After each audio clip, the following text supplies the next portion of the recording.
Hello, everyone. Hope everybody's having a great week. Last day of school, lots of awards days and things of that nature that we've been through. It's been fantastic. Hey, we're talking leadership today, so I want to take just a moment and through my experience and just go through.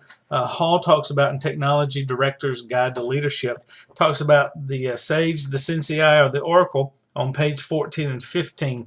The Sage, they say the authoritarian, the Sensei is the mentor, the facilitator, the Oracle, more about attitudes, things of that nature.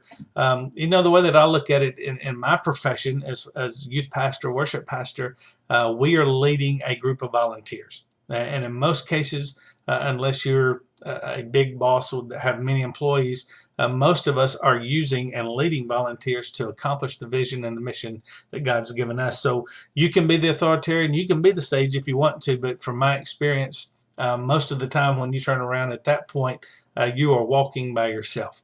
And that's just not the way that I want to live life. I want to mentor, I want to facilitate, I want to grow relationships, I want to build relationships with people, whether I'm trying to build leaders out of the teenagers that God's given me, or if I'm trying to build leaders within a music organization, whether it be sound, tech, lighting, whatever it may be, singers. I traveled and sang for 15 years, so developing whether it be quartets, trios, different parts of a music program. So Sensei out of me is exactly the for me it's the right way to lead, because you're mentoring, you're facilitating, you're teaching why you're doing what you're doing, and you don't move so far ahead and say the buck stops here.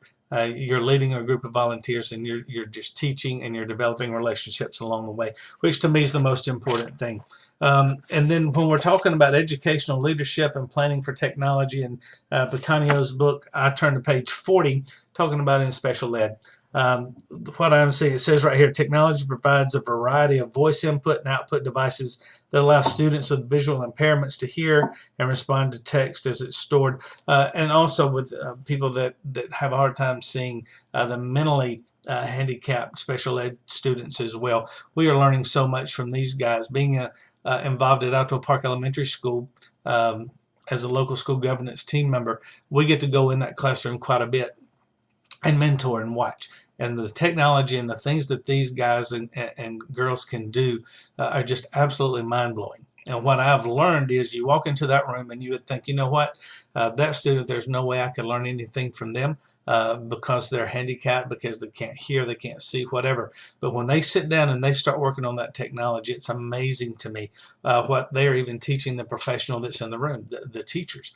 The teachers can take the techniques that they're using, take those back, and when the new student walks through the door and then they start struggling through those type of things, they can give them that technique and say, hey, try this technique may work for you as well. So it's just been amazing that we are never so far ahead of the game that we can't learn from something from everybody.